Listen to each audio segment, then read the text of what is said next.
This is 365 Sports, powered by Sikkim365.com. Welcome to the Triple Option. Here's your host, Paul Catalina. With a guy who's got the Monday blues, Chris Allman. You see that face there. He's just... Listen, he's beside himself. It has nothing to do with college football. College football is, college football's great. It's great. Chris can sit back and enjoy it. But baseball for last night for Chris was a hard thing to deal with. Yeah, I didn't think it was lingering, but then we talked about it for a minute when I came in, and turns out it's lingering. Yeah. So here's as an outside observer to this, albeit the scion of a Rangers fan. I had to sit with him and watch Game 6, and it was the role reversal of like all those times when I was a kid and like something bad happened in sports. My dad had to tell me like, "It's okay, buddy. Like it's fine. Like they'll get him in again next time." And I had to sit there and watch him like go through that range of emotions and be like, "Hey, it's okay, buddy. Look, get him again next time. This Game 7's coming around tomorrow night. It'll be fine. It'll be fine." And so I know the feeling, but I am enjoying, because I don't think the Rangers and Astros has been it's a forced rivalry, because the Astros in the National League, the Rangers are in the American League. Interleague play happened, and they played and like, oh, this is neat. Yeah, oh, good. And yeah. but nobody cared about each other. No. Just like the Oilers and the Cowboys were never a rivalry, right. Other than Houston fans got tired of Dallas, because they won a lot. Yeah, that wasn't a rivalry because Dallas was just dominating and the Oilers were above average at best. They played once every 12 years, so it sure. wasn't like anything that was... Yeah, Texans-Cowboys, not a rivalry. No, Texans-Cowboys, not a rivalry. No one cares. Did not even know the Texans had a bye week on Sunday. That's how much I turned on the TV and I was like, wonder how the Texans are doing. Oh, they're doing fine. Yeah. They're off. So, but you, as an Astros fan, like you have this rivalry. You're like, man, it's there now. Okay, so I guess we'll have the silver boot. And the only thing that's been about the rivalry is when either team's been at their best, the other one has been at their worst. Yeah. And they essentially have won the division most of the times because of the silver boot. Like the Rangers, a couple times, because they went like 15-3 against the Astros, won the division going away. Yeah. And the same thing for the Astros, kind of at the start of this run, where the Rangers are so bad. Yeah. So that's been the rivalry, but I'm loving this whole, like, now it's in the playoffs, and there's beanball wars, and we hate each other, and all that stuff. I think, here's where I'm at with it. I've said this before. I don't know if people believe it. I can hate a team and also simultaneously acknowledge that they're good. Mm-hmm. That's how I feel about Texas. Yeah. I don't like them. I don't like anything. I don't want them to win. If they beat Houston tonight, I'm not cheering for them. Mm-hmm. I'm not cheering for the American League West. I'm not cheering for Texas. I want the Rangers to lose 162 games a year. Mm-hmm. But if they beat us, they beat us. And I will say they beat us. And I will look at last night and say, playoff Nate Eovaldi is awesome. Yeah. And Garver and Heim, and they got young dudes that can rake. If they beat us, they beat us. I'm fine with it. But at this point, Paul, I just want it to be over. Yeah. Like, I just win it or lose it, put me out of my misery. Yeah. And so I know how you feel, and I'll transition to college football. Yes, please do. Watching Duke and Florida State the other night was like watching Clemson and Florida State a few weeks ago. I'm glad you're here. I'm glad you made it. To where I kind of knew that Florida State was going to find a way to win the game. But I was not enjoying the ride at all. I was just like, oh, God. They're behind the Duke. Yeah. This never happens. So let me ask you a question then. Let's go back to, this is the best FSU team since the national title team in the year after, right? Absolutely, by a long shot. Are you past a point of being able to enjoy Florida State games? So is the rest of this season going to be white knuckle ride every Saturday? I need to reconcile the fact that I should enjoy the fact that they're good again, and know that, like, okay, let's say they do make the playoffs. Say they go through and win the ACC, and they're one of the top 4 teams, which I think is a very likely scenario. Me too. At this point, based on their schedule. I think it's a catastrophe if they don't. I will agree with you. Not to put that thought in your head. No, but it's not the first time they should absolutely be like, if they lose a game, like, I don't know if they lose a game, like, I hope it's one that they can, come back from and still make the playoff, but So if they're in the playoff, they're either going to probably play Georgia or Michigan. I am not foolish enough to think that they can win those games. So I need to enjoy the ride until that happens, knowing that I have no expectations for them to actually win it all, even though I think they're a very talented team and they've got some moxie to them. But, Okay, then let's dig into Paul a little bit then. Yeah. When you think about them in a semifinal matchup with Michigan or Georgia, do you, as a football guy, because you are one of the smartest football people I know, do you genuinely on paper think they're not as good as either of those teams? Or are you protecting yourself emotionally and preparing for the worst? No, I maybe a little bit of both, but I do think that I called Michigan winning it at the beginning of the year. That's what I think is going to happen because even more so now that they've got everyone's signs. Yeah, because they're huge up front. They haven't been challenged, and the thing is, it's not that they haven't been challenged. They haven't even had look at Washington this week. Played Arizona State, a team that has a much better coach than they've had in a long time, but it's his first year. He's gone through it. They only won 15-7. They've had their scare. Yeah. FSU had their scare against Boston College. Texas had a scare this week against Houston really kind of got a gift. We'll talk about that in a minute, but they got a gift of a non-review call at the end of that game that might have changed everything for them. And they've got other bad news to deal with on top of that with Quinn Ewers being out. But so everybody has seemed like Ohio State has had two really close, hard-fought games against Notre Dame and Penn State that they found a way to win. Georgia has gotten scared twice, by Auburn and South Carolina. Yeah. And, hasn't looked very much like Georgia at all. Michigan, on the other hand, is supposed to beat these teams by a ton of points, and they're going out and doing exactly that. Yeah. So that's what kind of scares me about Michigan. That's why I think that they're going to be really, really good. And that's why I think that now, after watching Ohio State and Penn State, I'm like, well, they got to play both those teams. And maybe those games will be a little bit different, but yeah, I think you got to get out of the way of Michigan. I think so, too. I don't want to make this like a riff on the Big Ten. Penn State's fine. They're a above average program, but they're not on the Ohio State, Michigan level. And just comparing the resumes, for lack of a better term, thus far, I don't know that Ohio State is on Michigan's level right now. Now, I'm sure there is some State. They have dudes that can hang. If you've got, Marvin Harrison Jr. out there, and he was the difference in that game. For sure. He's been the difference in all their games. Yeah. If you just look at the numbers, if you can somehow keep Marvin Harrison in check, you at least have a chance. You can't say there's a prescription to beat Ohio State because they haven't been beat. Yeah. But if you can keep Harrison in check, but if he goes 11 for 160, you're in a world of hurt. Yeah, and look, they was not their best offensive performance. Penn State was really generally one big play from. Of course, they got their one big play taken back, but one big play from making that really interesting. But Ohio State's defense has come such a long way. I just think that when you look at all the teams that are in the top, like Oklahoma, damn near lost to UCF, whose defense is terrible, although a healthy John Rice Plumlee kind of changes the whole aspect of that team altogether because dude's just a gamer. Yeah. And so he's back. So all those things happen. But, I just think that Michigan, when they look kind of old school, back in the day, they're the best team. And, because when you have that schedule and you don't even get bothered, I can't remember, as Austin Meek on The Athletic today wrote, Michigan is on a bye this week, which is only slightly less difficult than the schedule they've played so far. And it was such a great line. But it's true. They've just not even been close to challenged. And this week against Michigan State, a rivalry game. I know a rivalry game. I know Michigan State's in a world of hurt. But are they 49 points worse than Michigan? They are now. Of a world of hurt than they were. But even you should never lose a rivalry game that bad.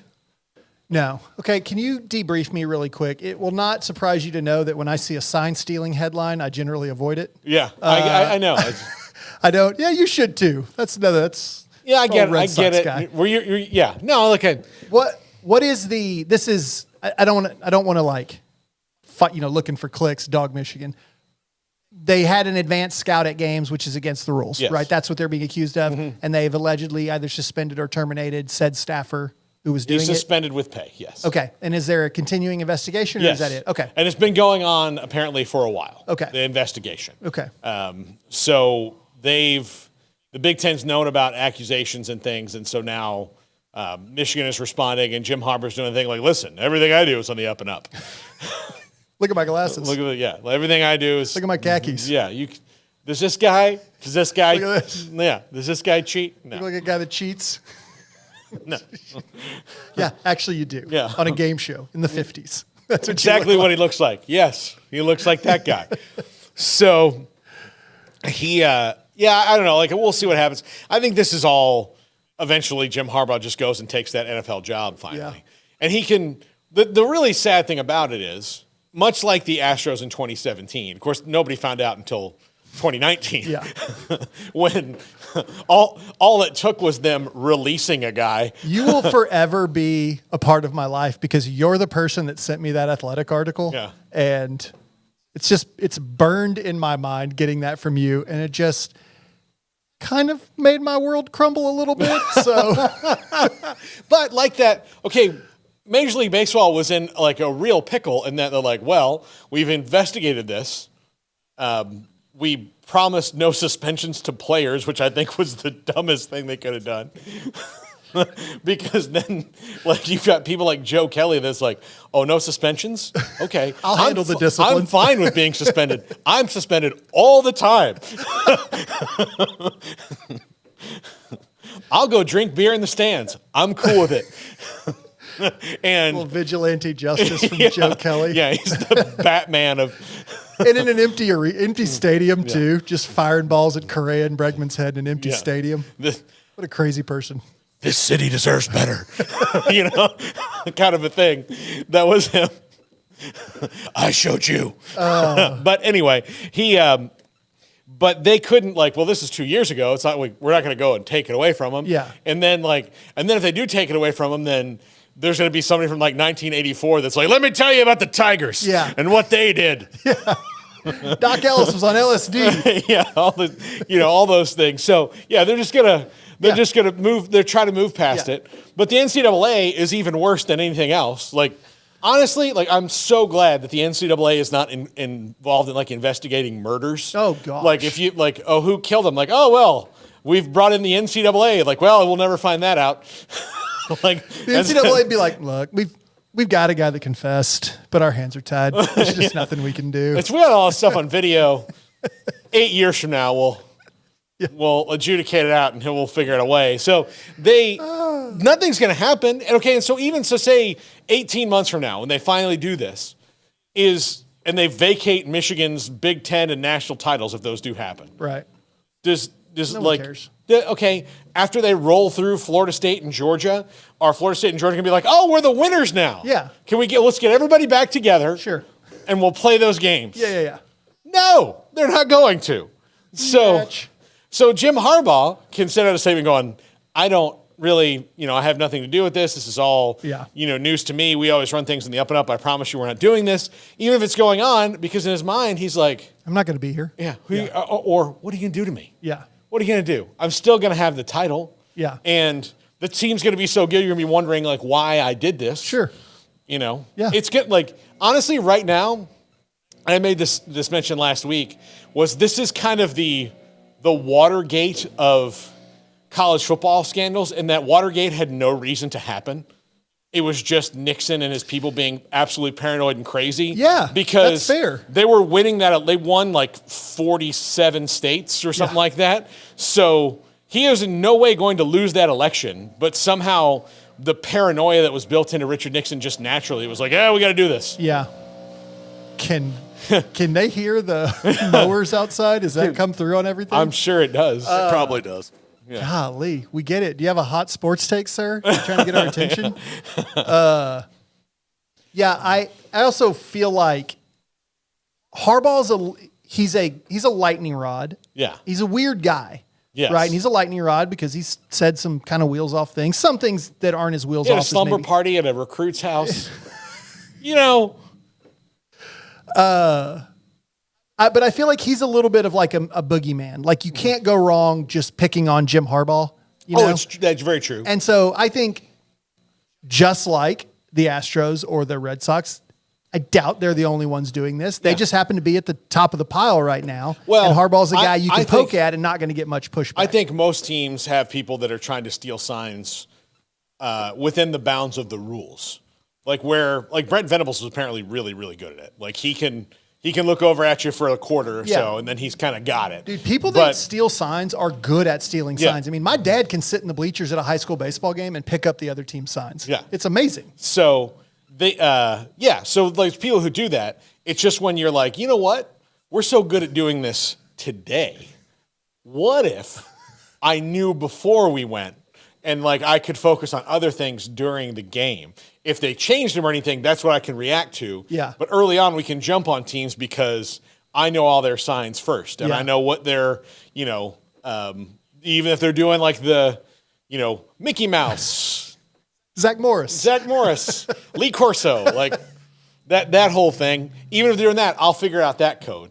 Because the dude he's got doing it, Connor Stallions, apparently is like ex-military, like so he knows code breaking and all these other different things. Oh, geez. So good on him for using that skill, but where you're like, you know what, we're going to go do some advanced scouting, it's against the rules. So it's, again, you've taken it just a little bit of a step. Too far. Just a hair too far. Is it like what the Astros did is not so egregious, except for the fact that they were like, all right, we're going to do it this particular way.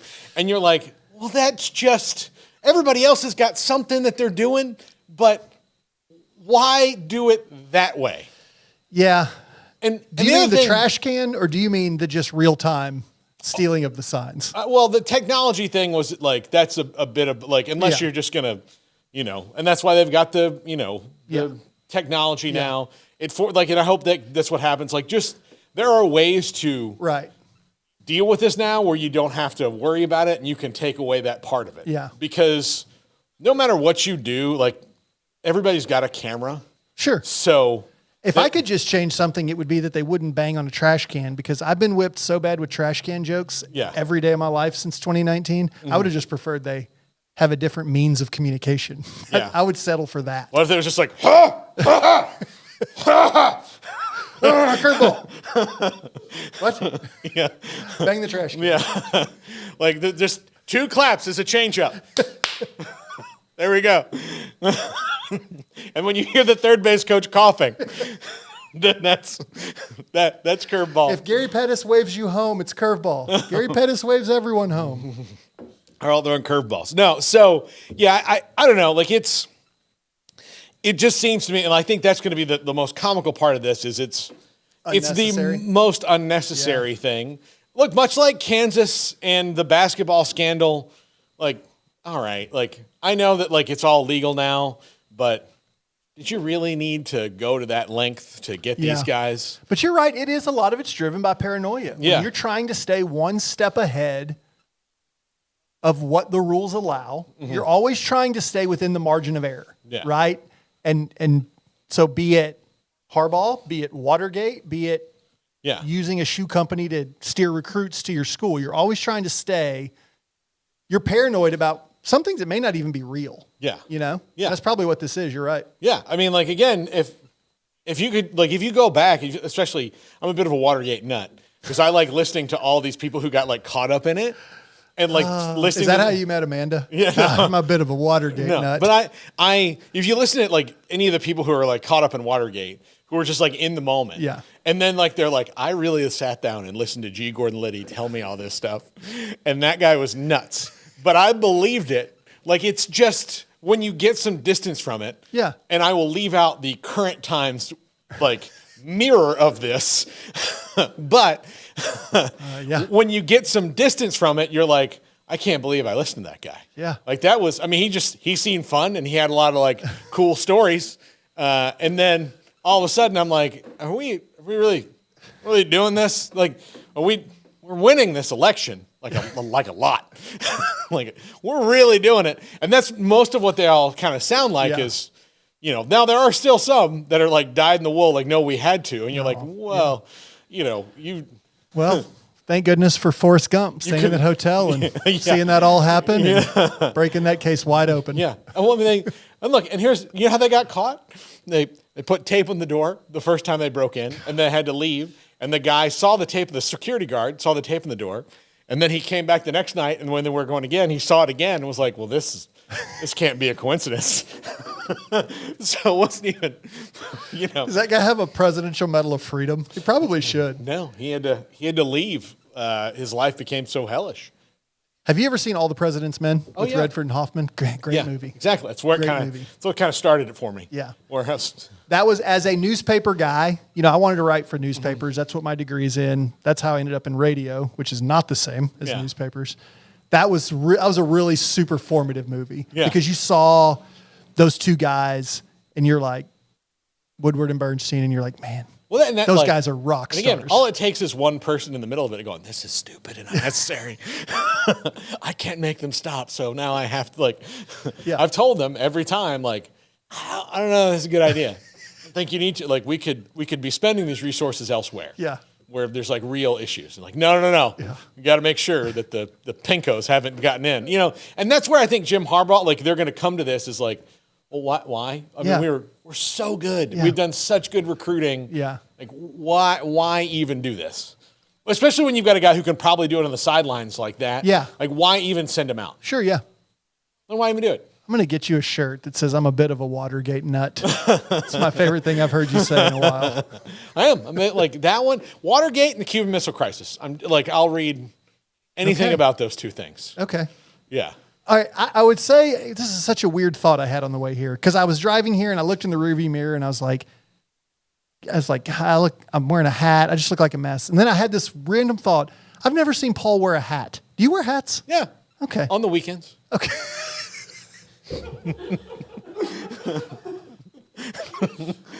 A weekend hat guy. Okay. God, this is the most I've learned about you in a brief amount of time. I'm a weekend hat guy. A big Watergate guy that wears hats on the weekends. Yeah, I don't look. That Venn diagram, there's one person in the middle of that Venn diagram. Big Watergate guy and hats on the weekend. And right in that Venn diagram is Paul.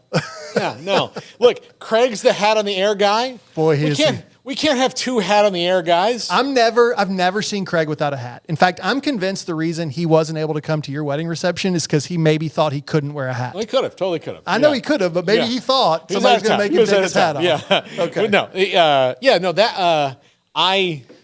That's why I don't do it here. Now I've done remotes where I've worn hats because we've been outside. It's been cold, but. Okay. Other than that. I've never seen Paul wear a hat, but I guess I just only see you on weekdays. Yeah. Vacation, pool. Hat guy. Hat guy. Okay. Yeah. Big. When I was in Hawaii, hats all the time. That's when you know Paul's really letting loose. Hat. Paul's got a hat on. Yeah. He might be drunk. Yeah. Oh, that's awesome. No, that's true. I don't. Wear them. You're not the first person to ask. Okay, I just never thought about it. Amanda once asked, you don't wear hats, but I was like, yeah, but I have to go to work. I can't really wear one there because we already have a hat guy. But believe me, there's plenty of days. We already have a hat guy. I love that. And Garrett's hat guy too. Yeah, I've never seen Garrett not wearing a hat. To be completely honest, Always got to have a hat. Can I see Can you take your hat off real quick? No. Yeah, oh, there we go. So yeah, no, you can't just. We have to either all be hat guys or just have one. I respect you staying in your lane. Yeah. Way to be a team player. And look, this is can be one of my stronger features most days. No, you got a great head of hair. Yeah. You really do. I've known you for a long time. There's not a bit of thinning or gray in there. No, there's thinning. It's right here. It's right here. I can't see it. Yeah, I know. You know why? Because I'm staying out in front of it. on my gravestone, I wanted to say that mofo beat baldness. He beat it. And just a picture of me choking out. I don't know if there's going to be room on your headstone after we put big Watergate guy and weekend hat guy. Weekend hat guy. You're going to have a larger than normal headstone. Just get maybe put a monument up, where it just has You can read about my life as you walk around. There's a back to it. Yeah. There's like an arrow in the front that says more on the other side. Like little, like 4 sides of it of like different It's things. a garden. Yeah. The Paul Catalina garden. Yeah. Oh, exactly. gosh. You just go there. Okay. This has been a real fun get to know Paul segment. Yeah. Golly, I love this. Yeah. More Paul. Less college football. Yeah. Weekend hat guy. We should make shirts. Doesn't 365 doesn't Yeah. y'all make clothes? We could. Weekend hat guy. Weekend hat guy. Okay. Get it done. We'll get it done. That's funny. We'll get it done. When we come back, Who knows?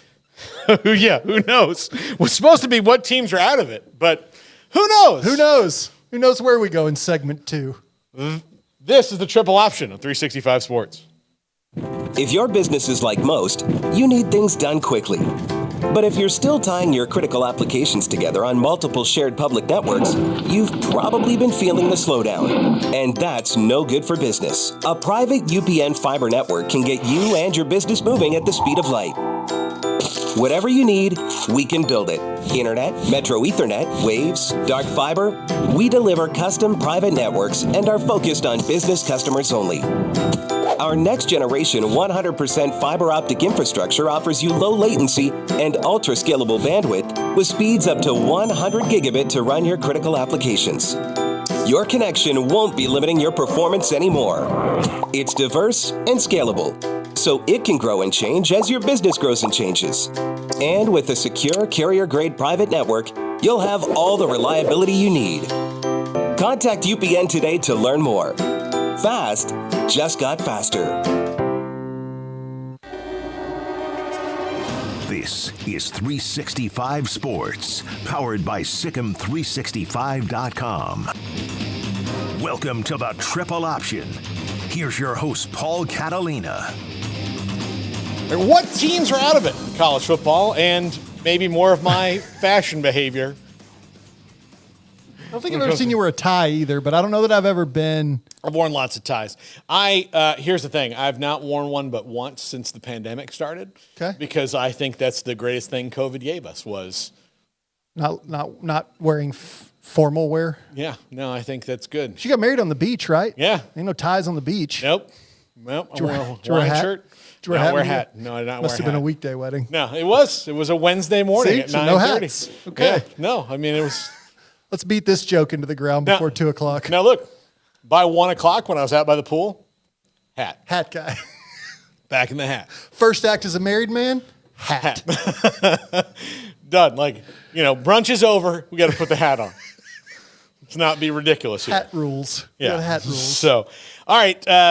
Well, the biggest upset of the weekend, and I think one that might have repercussions for a team not making their conference title game. We'll see how that goes. But also now, because of who they lost to, being out of the CFP race completely, I think it's North Carolina. Yeah. You can't lose to a team that has one win and hasn't won an ACC game in 3 years. Yeah. And then go to the committee and then go, well, we're going to look past that. Yeah. Because all they're looking for, and I will explain this because it's coming up here soon. We're going to have our first round of bullcrap committee, like, here's why this team is better than this team. And I'm so glad you feel that way about it. it's just a television show. It's ridiculous. It doesn't matter. Like, the only thing that matters is to the end. And then the only team that should have to give us answers is when they pick the last 4. That's it. Yeah. All the rest of the stuff is just a television show. It's theater. It's It's total theater. It's total theater. So I feel that way largely about college football in general. It's all just kind of theater. But you're right. The CFP selection show every week is theater. And then you trot out some poor bastard that has to be like, well, if you look at the way in the third quarters of games in the wind, that's why, it's a stat that we all use in the biz. I mean, lay people wouldn't get it, but we know. It's one of the Watergate guys that are rolling out there. Yeah, They're exactly. like, convince us. Yeah. And they just sent out that guy to go explain something. And instead of it just saying, like, look, we got a bunch of people in the room. This is the 4th that we think are the best. That's their deal. Yeah. This is the business we've chosen. Leave me alone. I'll talk to you next week. Okay, can I do so? I've got a bullet pointed list that I'd like to go, maybe not go around the room. Yeah. But Garrett, I'm going to bring up LSU, so I'd love to hear Okay. your thoughts in a minute. I'm going to give you the names and my thoughts, and you tell me if you think they're in or out. Okay. Still, is that fair? Yeah. Let's start 2-loss. SC's out, right? They're out. They're out. They were the next team I was going to bring up. They're out. They've lost 2 games in a row, both to good teams too. So if you're in the playoff committee, are you going to say like, well, they've played well, they've beaten good teams? Well, I mean, have they? No, I mean, like the 2 best teams they've played all year are Notre Dame and Utah, and they lost to both of them. Yeah. So I mean, if like they still have to play Oregon and Washington too. Yeah. So I don't know. Carolina, I think we all agree is out. Well, you can't lose to Virginia. Like they can win all the rest of them, which would probably include being Florida State in the ACC title game, and that would just take the ACC out of the thing completely. Yeah. Penn State. I mean, I think they're out. I do too. I think they're out. I just don't think they can get the rails back, and I don't think Michigan's going to lose. Yeah, I don't think. Well, they play Michigan in 2 weeks, so now that that should be Michigan's first real test, and they probably won't score as many points as they do against a Michigan State or a Purdue, but I think they're just too good. Here's a weird one.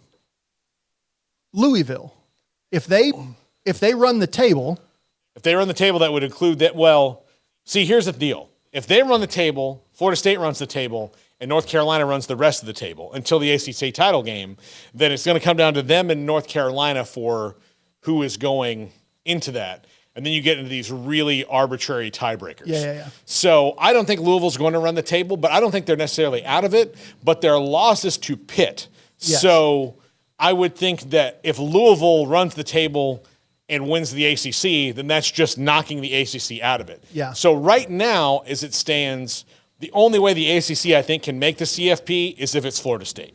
Okay, that's great. I have Louisville. I deemed them on the way out. Lose to Duke, and they're clearly done. Well, and look, Duke does not have their starting quarterback probably this week, I would think, unless he trots it out there again. But he's probably going to be out for a little bit. Okay.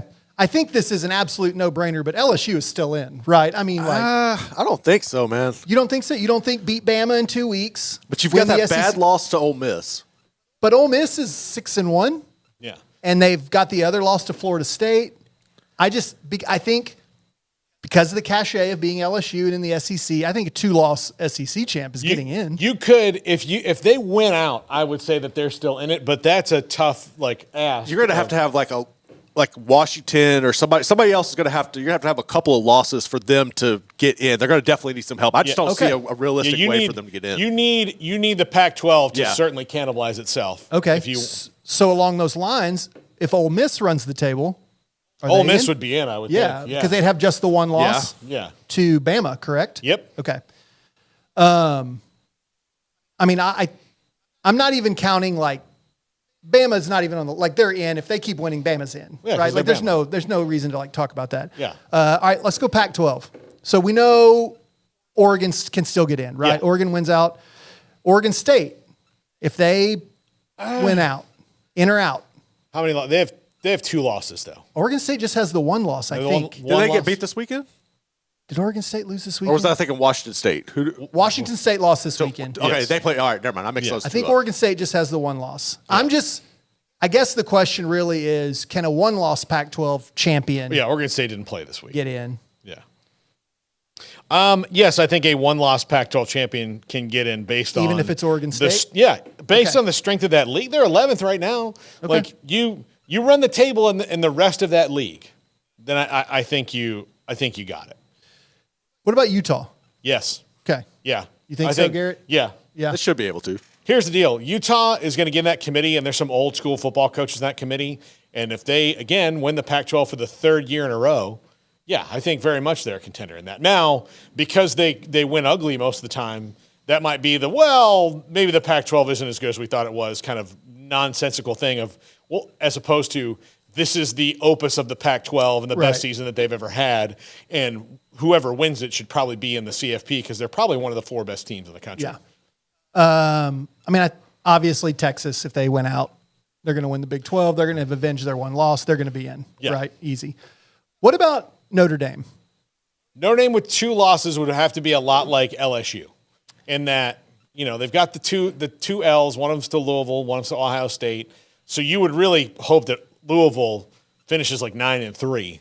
Yeah. And then Ohio State finishes at least 11-1. Yeah. So does that win against USC lose some of its luster? Well, it depends, especially if the USC really hits the wall, right, and loses. USC goes 8-4. They could go 7-5 with that defense. Yeah. I mean, USC's remaining schedule is an absolute bear. Yeah, they've still got Washington, Oregon, and UCLA in 3 of their next 4. Yeah. I mean, they've got Cal this week to try and get right, and then they have to play Washington at home, Oregon on the road, and UCLA at home. And so you can't convince me that they can win out. Right. So yeah, I think that I mean, you probably hope that if you're Notre Dame, like, hey, 10-2, like you have to win all the rest of them, or 9-3. Yeah. But that is looking to me, especially given how good Washington and Oregon are, that's an 8-4 team. You know, and that's beating a pretty good UCLA team on defense. Maybe quarterback experience is the best thing there, but you know, there's going to be a lot of scuttlebutt about Caleb Williams on the way out. Like, if they lose one more game, you know, I don't think he would do this, but does he just go, well, I'm going to be the first pick in the draft no matter what, so I don't need to play against, you know, UCLA. Boy, has a guy, I mean, I know guys have opted out of bowl games, but has a star first-round draft pick ejected on a regular season at any point in the last few months? No. For something non-injury related. Or non-COVID. Like, you know, Micah Parsons sat out because of COVID. Yeah. But he's not that good. Don't let him hear you say that. I'm going to end up on Twitter later. Making a joke. But yeah. So, no, non-COVID reasons, no. And I do think that he probably has some fiduciary responsibilities to fulfill with That's true. Some of those, like, the NIL. Not just the Dr. Pepper Nissan NILs of the world, but the guys who got him to USC in the first place before that was a thing. So, I don't think, and plus I don't think it's in his character to just like leave his team like that.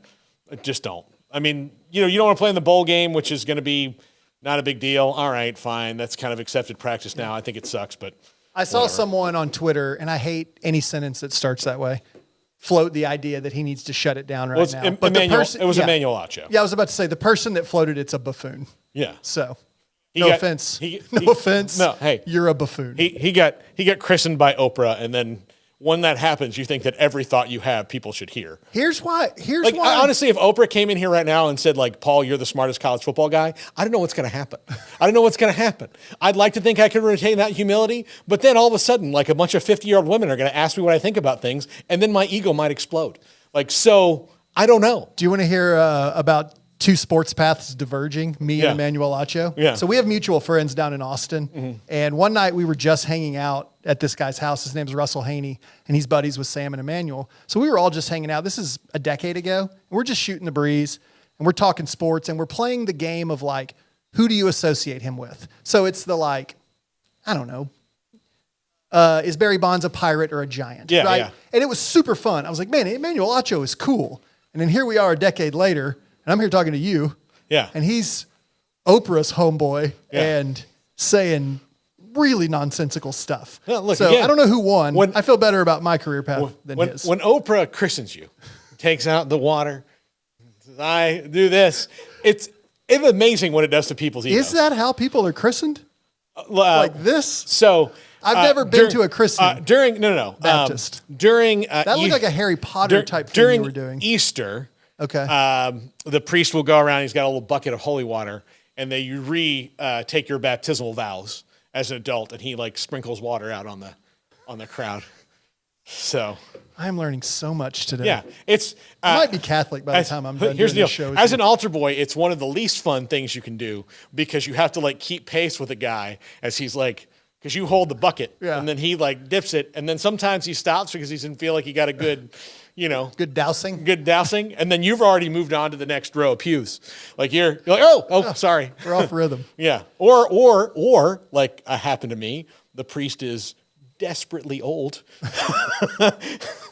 and shouldn't be doing it, but insists.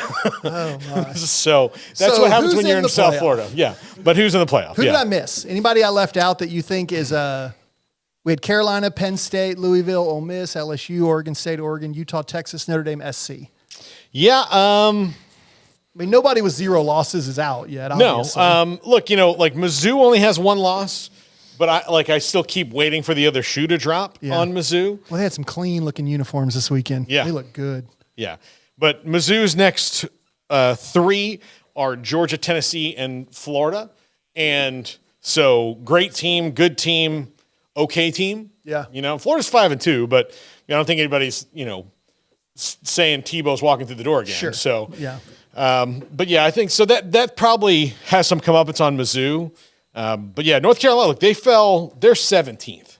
So to go from 17th to 4th is going to take a lot of things happening. And you have to, not only do you have to win out, you have to hope that the teams around you have equally embarrassing losses. Yeah. Yeah. Or not even equally, at least where you could split hairs in the committee. Yeah. And if a Pac-12 team has one loss, so say it's Oregon that winds up with a one loss, and they might be the only, they may be one of the last one-loss teams in there. So if you've got Oregon whose one loss is to Washington, and you've got North Carolina whose one loss is to Virginia, North Carolina shouldn't even call. Yeah. Don't even go on television and try to make a case. We feel that I can't say it. I just get Bubba Cunningham would be up there. Look, we really feel the committee. I can't do this.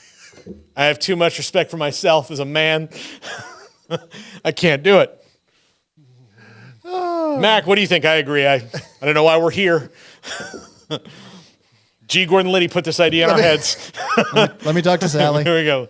We're gonna. Sorry about that. Sorry about that. The Watergate thread to our show today, I did not see coming. Yeah. The consistent references. I didn't think G. Gordon Liddy was going to come up in our football I'm gonna conversations tell you, today. You want to read about a crazy dude who got way too important and too many people listened to? G. Gordon Liddy. Wasn't he a radio host? He was a pretty low-level dude in the Nixon team, right? Yeah, and then he kind of kept proposing ideas and found his way up the ladder on this. Sick mustache, though. Yeah. Then, not only this guy is the craziest dude involved in the Watergate thing. And then after he gets out, there was, what we should do? We should give that guy a nationally syndicated radio show. Dude, for years he had that. Never underestimate. And look, I'm a conservative person politically, so I'm chewing up my own here. But never underestimate the ability of conservatives to bestow power on some of the weirdest people that have ever walked the face of the earth. Here you go. Let's just give him a show. You know what? Let's put him on Jag. He and Oliver Stone are gonna be on Jag. Let's cast them in that. That'd be a good idea. Did you know NCIS was a spinoff of Jag? I did know that. Man. He might have been on that too. Hell, I don't know. There's 11 of them. It was him and Mark Harmon vying for the Gibbs role. They're doing NCIS Sydney now. They're running out of cities in America where there's Navy crime. It's a good show, man. That was when I knew I'd turned the page towards old age, when the two things I was binging were NCIS and Blue Bloods. Hey, when you become a CBS family, that's middle age. Oh, man. I'm watching that Cedric the Entertainer Schmidt comedy that's on. Yeah. We're like, oh, this looks like a funny sitcom. No, it doesn't. Two Broke Girls, classic. Yeah. No, it doesn't. You don't want to become a CBS family. So who did we offend here? CBS fans and conservatives. My apologies. Yeah. Except not really. I don't care. Yeah, no, absolutely. So yeah, I think North Carolina and UNC definitely took themselves out of it. Yeah. I think that there's some others that can make some arguments, but again, all these people play each other. Yeah. Penn State, I don't think took themselves out of it. If they went out, they're probably in, because that means that they would have beaten Michigan and then they would have won the Big Ten title. But that would mean that Michigan has to beat Ohio State. And perhaps there's two things here. There's the view of the committee, and then there's the view of the general public. And I think what they did, again, was knock themselves out of consideration from the general public as a serious national championship contender. But then, you got to look at the committee is not looking for reasons to put people in. They really aren't. Yeah. They need reasons to take you out. And we learned this year one when Baylor and TCU didn't get in, when they were both deserving of being it, although Baylor more so because they beat TCU. Yeah, that's not a complex one. That fact was just somehow lost on everybody. Of course, it wasn't lost on the committee. It was lost on Bob Bowlesby. who's going to be on the show this Wednesday, by the way. Oh. But it was up to him. I'm sure nobody's asked him about that. No, we asked him about it a couple years ago. But so Bob, 2014. Yeah, no, he talked his way around it pretty good. Where you kind of see like again, he got in it. Somebody gave him a bad idea, and he just ran with it, thinking like, oh, I'm going to game the system here. And then the committee was like, oh, we were looking for a reason to eliminate teams, and you gave us one. Yeah. So every time they have a reason, now those reasons shift because sometimes you can apply like, well, what about Ohio State or Alabama this year? They're like, well, it's a different year. Those things are not finite. Like once you make the reason, it's in the air. You know, it's gone like vapor. So yeah, they need a reason in any given year because that's the thing. You know, because there are going to be two teams for sure that are definitively like, well, those two teams are in. And then there'll probably be a third team where like, well, yeah, they're in. Yeah. And then there's going to be like 3 or 4 other teams that might have an argument. Yeah. And so you have to eliminate 2 to 3 teams and then find that reason. So as soon as you give it to them, it's there forever. So right now on the bad reason merit badge, North Carolina has UVA loss. Yeah. You know, USC's got 2 losses to 2 good teams. So what makes you think that even if you went out that you're going to beat any of these other teams? Right. You know, look, the defense is terrible. I don't see them. I don't see USC play Michigan right now. No. Michigan will maul them. The only thing they throttle them. Yeah. So, no, I don't want to do that. I'm trying to set up good games here. Right. That people are going to say, this is a good system. I can't wait till it's 12. Yeah. You know, that's what I want. So this year when it's down to 4, you don't have many left. Yeah. So, When does it move to 8 or 12? What's the next step? Next year. 12? 12 is next year. This is the last 4. Okay. The last time of 4 is this year. Okay. Until they screw it up again. But we'll see. When we come back, Texas does not have Quinn Ewers for at least a few weeks here. How do they do with Malik Murphy at quarterback? And is this the thing that sinks them? Ultimately, this is the triple option on 365 Sports. If your business is like most, you need things done quickly. But if you're still tying your critical applications together on multiple shared public networks, you've probably been feeling the slowdown. And that's no good for business. A private UPN fiber network can get you and your business moving at the speed of light. Whatever you need, we can build it. Internet, Metro Ethernet, Waves, dark fiber. We deliver custom private networks and are focused on business customers only. Our next generation 100% fiber optic infrastructure offers you low latency and ultra scalable bandwidth with speeds up to 100 gigabit to run your critical applications. Your connection won't be limiting your performance anymore. It's diverse and scalable, so it can grow and change as your business grows and changes. And with a secure carrier-grade private network, you'll have all the reliability you need. Contact UPN today to learn more. Fast just got faster. This is 365 Sports, powered by Sikkim365.com. Welcome to the Triple Option. Here's your host, Paul Catalina. Yeah. Finish that thought, Paul. So you want to know? Look, there are 2 periods of Rush Limbaugh. Yeah. Nothing comes up when I type that in. Hey, look, it's in one of his books. There's Rush Limbaugh before he got on Oxy, and then there's Rush Limbaugh after Oxy. And the political views didn't really change. They got way more radical after he got on Oxy, as most things do when you become a drug addict. He took so much it made him go deaf, and he had to get a cochlear implant. But that's neither here nor there. Those are things you know when you've been in the radio business. Was his Donovan McNabb hot take pre or post Oxy? During. Okay. During. Yeah, definitely during. Makes a little more sense. Yeah, a little bit during.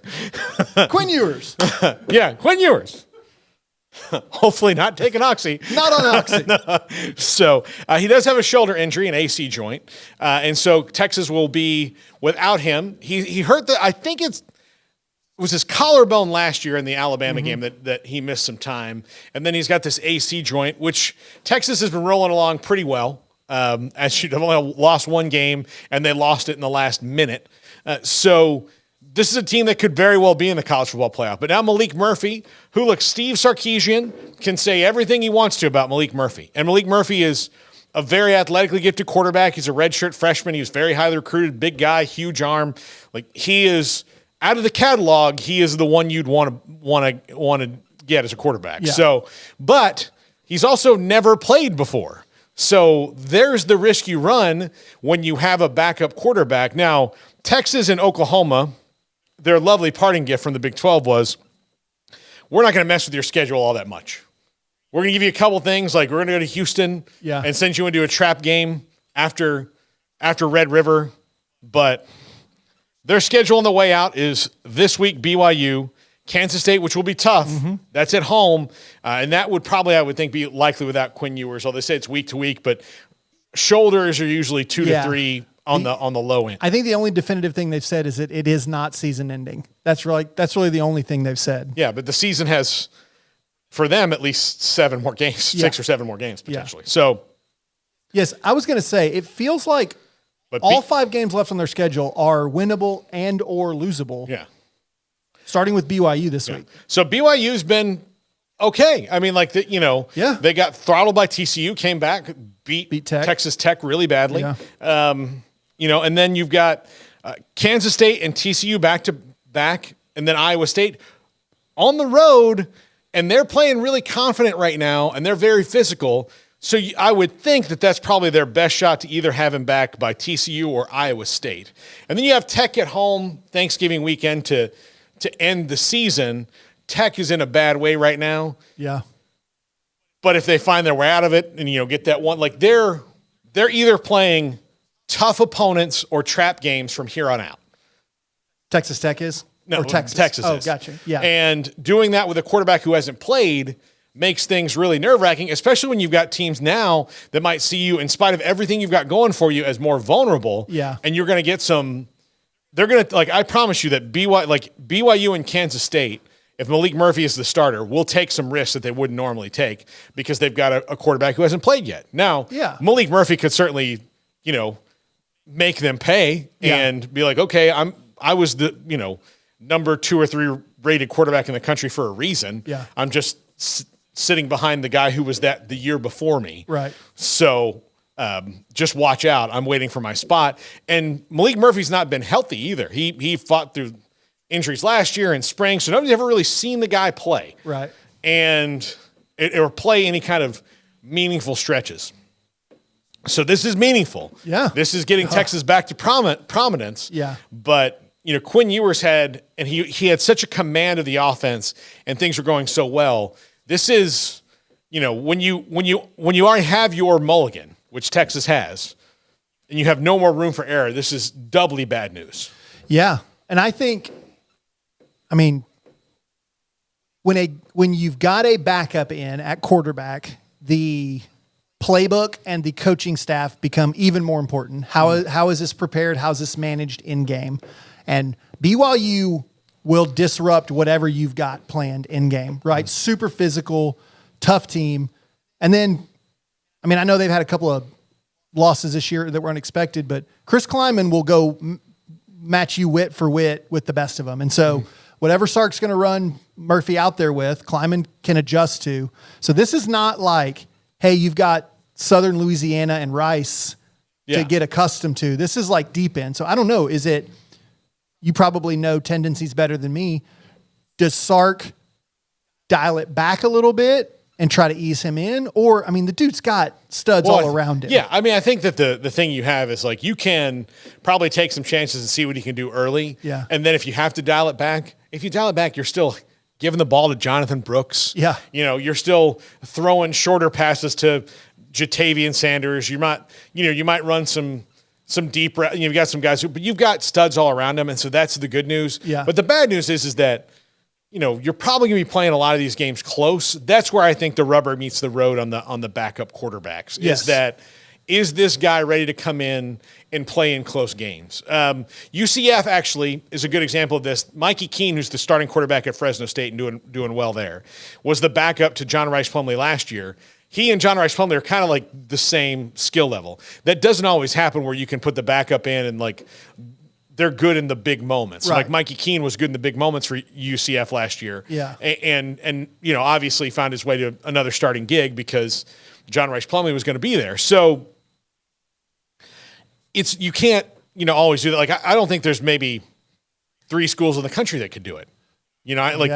It's hard to imagine. Yeah, because it just quarterback is such a valuable commodity, especially in the the one-time transfer portal era where you've got a guy who's 1 year ahead of you who's just this much better than you are and ready. Well, I mean, are you going to wait for him to leave, or are you going to go to your second choice school and play there and take some NIL money? Yeah, that's probably what you're going to do. So I'm sure there is a population of Texas fan who has convinced themselves that everything's fine. Murphy's going to step in. It might be. And then there's also a population of Texas fan that's like, we're going to lose the next 5 games. Yeah. And Arch is going to transfer. They're the doomsday people. Yeah. I think the reality is somewhere in between. Like, the kid is highly touted for a reason. I think you're right. I don't think you're going to know whether he can win the next 5 games in the first quarter. Right, you're not going to be able to get a full scope unless he's just awful. But I just don't foresee that happening. I don't. I know there's guys don't pan out, but I don't know that you can be as highly touted and as talented as him and be awful. Yeah. But we'll see. I think these are fun games for me because I think you have to pay a little bit more attention to coaching, And so I'm not completely well-versed on Texas's tendencies. So if they make massive changes to their offense, I'm not going to know it, but I am interested to see if it becomes a little less QB-centric maybe than it is with Quinn. Yeah, and look, he is probably a superior, like Quinn Ewers is a great athlete. Like Malik Murphy can probably, if they were going to have a decathlon, Malik Murphy probably beats. Can Murphy run? Oh, yeah. Okay. Yeah. So there might be the possibility, and this is going to sound callous, and I don't mean, but if he's your backup and you're getting Quinn back, you might run him a little bit more because your thought is, I don't need him for 12 games. Quinn was running. Actually, it was part of their offense the last couple of weeks where, we saw it started against Baylor where I was like, oh, Quinn can scoot a little bit. Like a little bit. He's not, but he can get you he can get you a first down. Look at you, yes. And he can, if you're Baylor and you decide to just not watch him once he starts running, he can score a 38-yard touchdown. So if you turn your back, he will run 38 yards and score a touchdown. But so that was already they were kind of using that in the offense as well to kind of get people to have to pay attention to it. So I think that factor will be a lot more. Garrett, you followed him in recruiting, I know. Malik Murphy is a supremely talented athlete. He really is. I mean, I think he could start at literally almost every college in the nation, and I think his skill set is definitely something to watch. You could probably use some option tendencies with him. I was concerned about his throwing ability last week, but I think that was more so just being thrown in on the fly, having a week to prepare. I think you're going to see his arm and his efficiency on display this weekend. Yeah, and look, again, BYU is like a good opponent. They're not like. You'd like to start him against Cincinnati and see how that goes, but that's not in the cards. I'd rather start him against BYU than K-State. Yeah, exactly. So you get BYU, and then he can be ready for K-State and see what he can do. But it is. I think the games you're going to have to look at are the ones there, like Kansas State in crunch time, and what will probably be a close game. Like what is his decision making when you are there, and it's like you got to win this, knowing. And I think this is the hardest part for Malik Murphy is that when you taste all you got to do is win the rest of your games, and you're probably in the CFP if you're Texas. Mm-hmm. I know it says all you got to do, but it's all you got to do. But it's just like in a fan's mind, it's like you lost to Oklahoma, just go beat them again, beat the rest of the people in the schedule. You're better than all these people, go beat them. But if you're Malik Murphy and it's 31-29, and you've got to get 38 yards with 38 seconds left to get in a field goal range, how are you in that moment? Right.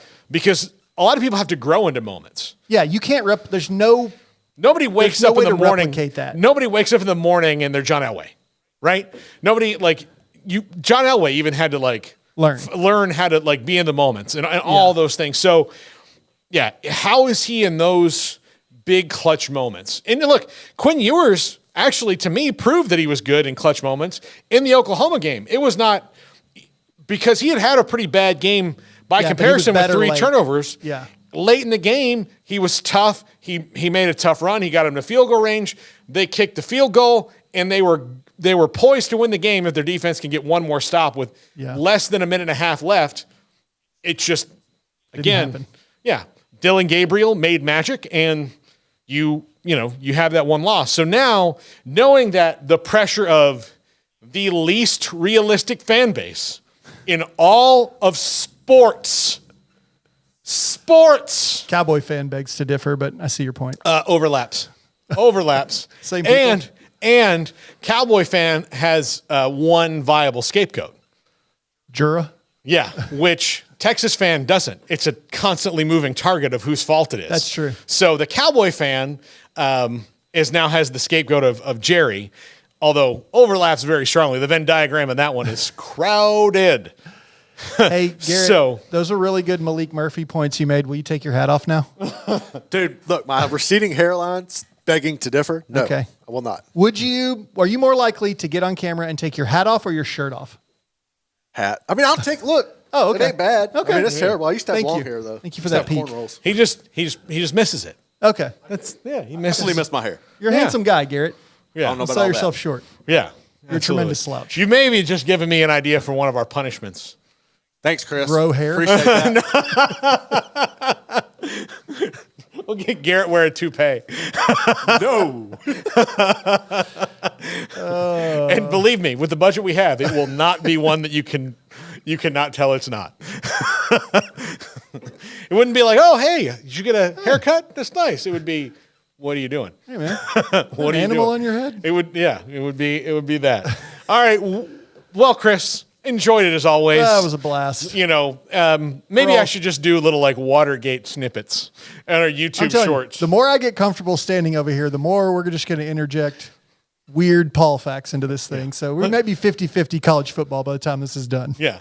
Yeah. I mean, let me tell you about how John Dean, like in the midst of this, realized like, oh, this is stupid. We are not good. There's a reason that they've made two shows about Watergate in the last year, and both of them, like one of them is straight up and down comedy, and the other one's like half and half because it's stupid. Is one of them called The Plumbers or something? Yeah, the White House Plumbers. Yeah, that's Justin Thoreau. Yeah, That's the comedy one? Yeah, Justin Thoreau plays G. Gordon Liddy. Okay, is it good? Oh yeah. Okay. Yeah, and Woody Harrelson. Okay. Look, I'll tell you what, when I'm done watching NCIS and Blue Bloods, I'll Yes. move right to the White House Plumbers. right there, the White House Plumbers. All right, good deal. All right, tomorrow. I don't know. cares? Tomorrow. Who cares? It might be Watergate. It might be college football. I didn't Maybe even know something. I had a show on Tuesdays. Yeah. Thought it was just a Monday Yeah. show. For Chris Allman, I'm weekend hat guy, Paul Catalina. This is the triple option. If your business is like most, you need things done quickly. But if you're still tying your critical applications together on multiple shared public networks, you've probably been feeling the slowdown. And that's no good for business. A private UPN fiber network can get you and your business moving at the speed of light. Whatever you need,